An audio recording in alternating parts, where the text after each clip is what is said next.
Hi everybody, Emily, Kidlit Book Love. I'm here to talk to you about this gorgeous box set by the children's and adult author Neil Gaiman with some beautiful illustrations by Chris Riddell. And I love this box set. I picked it up at Barnes & Noble and it has 3 wonderful books in it.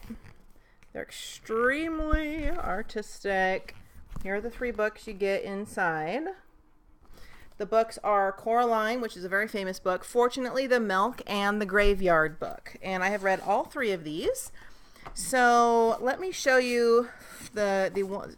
Now I would like to say that these books, each book tailors a little bit to a different age range, and I'll explain to you why. This book, Fortunately the Milk, by Neil Gaiman, was super cute, very fantasy. This would be for a little bit of a younger child. Very fantasy, sort of Harry Potter-ish, you know, dragons and goblins and aliens and pirates and an adventure story. These books are not shiny. They're kind of a little bit like a rough, heavier matte. They're very nice quality, very heavy. I really like them a lot. And here's the first page of Fortunately the Milk. So it does have black and white illustrations by the famous illustrator Chris Riddell. Or is it Riddle? I'm not sure. This book has beautiful illustrations on every single page. I read it in about 30 minutes, and it was really good. I mean, I generally don't read children's books that are far shorter like this, and it has some pages that are longer, as you can see here. So here's some more great illustrations. And in the back, it has a map of sort of all the original drawings that Chris Riddell did of all the characters that were going to be in the book.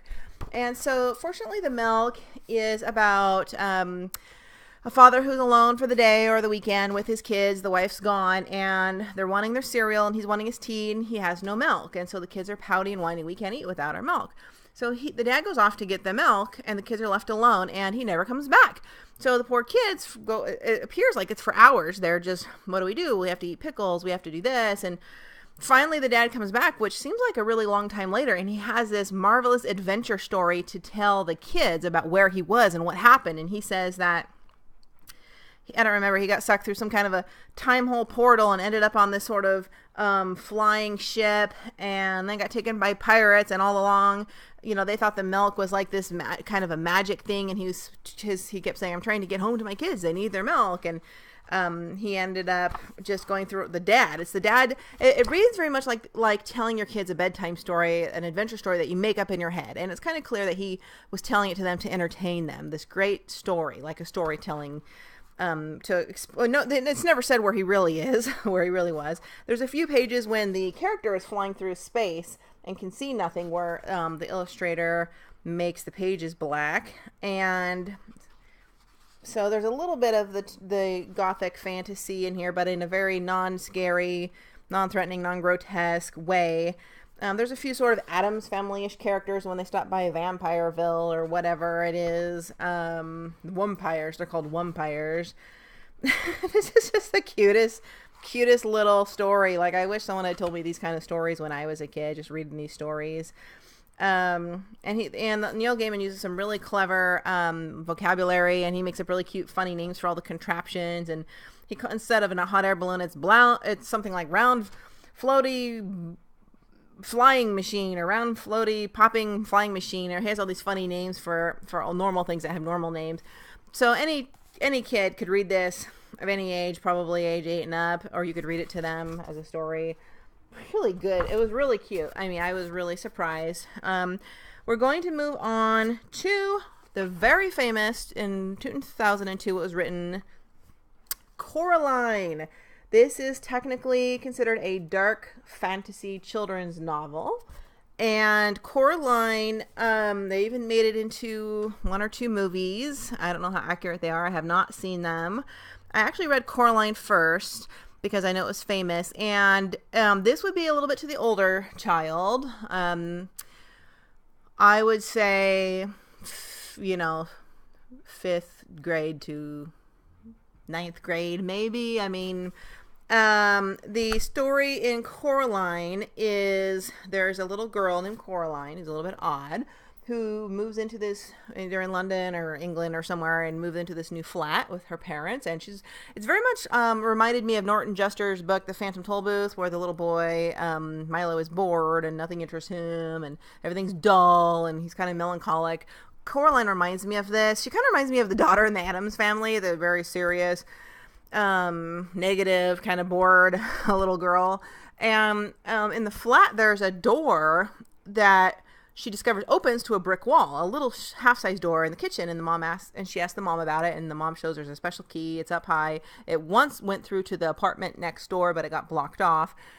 So there's also some element here of, also in Juster's Phantom Tollbooth or Through the Looking Glass or Alice in Wonderland, of a little thematic element of the dream state, because there's a scene where Coraline's left home alone, and she's bored, she's fuddling around the living room, looking at a snow globe, and then she curls up in a chair to take a nap, and the next thing you know, she's getting up out of the chair, goes to find the key and open the door. But really, it's quite clear that she's dreaming the whole thing, to me.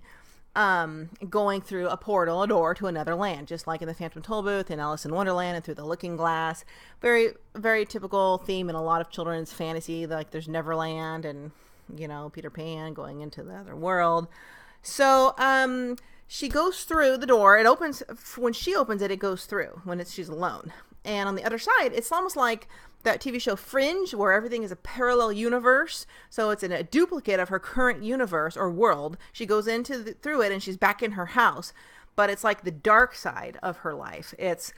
And her parents are there, but they look like her parents, except for the kind of gothic features. They have long, curly, creepy fingernails and buttons sewn in for their eyes, and bright red nails, and just kind of a creepy feeling. And the house is the same, but it's kind of, instead of fruit in a bowl, there's rotten cores in a bowl. Just very Tim Burton-ish, very Beetlejuice. And so the parents try to get her to come stay with them forever by letting them sew buttons into her eyes and become one of them, and she doesn't fall for it. She goes back, but when she goes back, she finds her other parents who were gone when she went to take the so-called nap disappear. They never come back. So she discovers the bad family on the alternate world on the other side must have them, and so she has to go on this very brave and daring adventure to go back to where she was scared, into that world, and try to find a way to rescue her parents. So really great story of underlying heroism. I really loved it. I read this book in one day, and the illustrations are just to die for. Again, illustrated by Chris Riddell. It does have some darker themes. It has a little bit more scarier themes in it that wouldn't be as appropriate as fortunately the milk would be for a younger child. So, here's a drawing of the mother, the scary one that has the buttons in her eyes. And the parents first appear to her, the alternate parents, as a little bit more normal, but they quickly get darker and darker and scarier. And there's other things like rats all over, and beetles and bugs and talking cats. Later we have some ghouls. It does get a little scarier.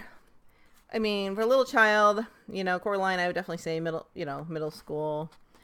It just depends on your child. I think this is a great adult novel. I loved it. I think it's a great tale of female heroism and facing your fears and coming out stronger on the other side. So I definitely recommend Coraline. The last book I'm going to talk about in this box set is The Graveyard Book. And this was a beautifully illustrated book as well. It's much fatter, as you can see.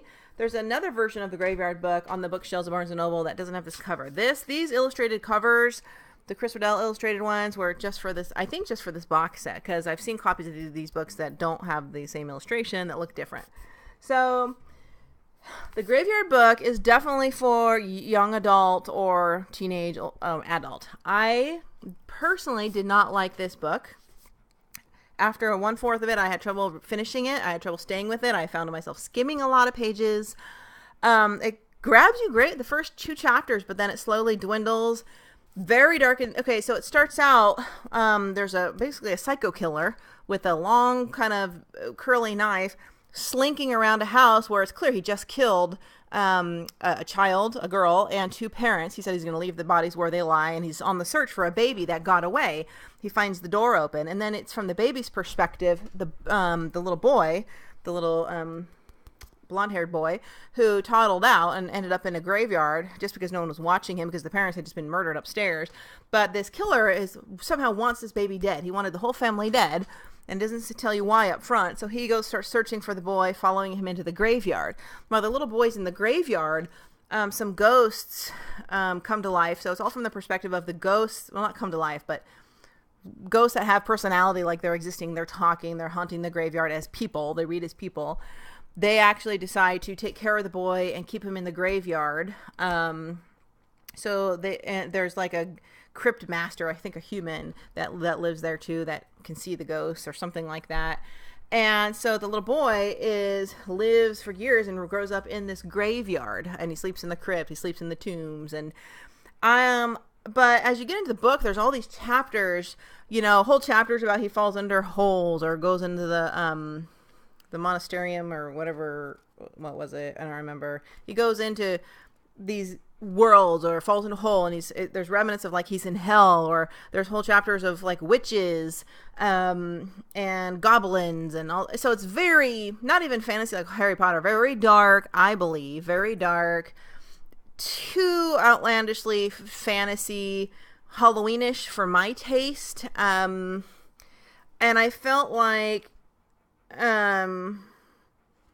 there was too many characters to keep up with. All the ghosts that seemed like real people, and which ones were the ghosts, which ones are real.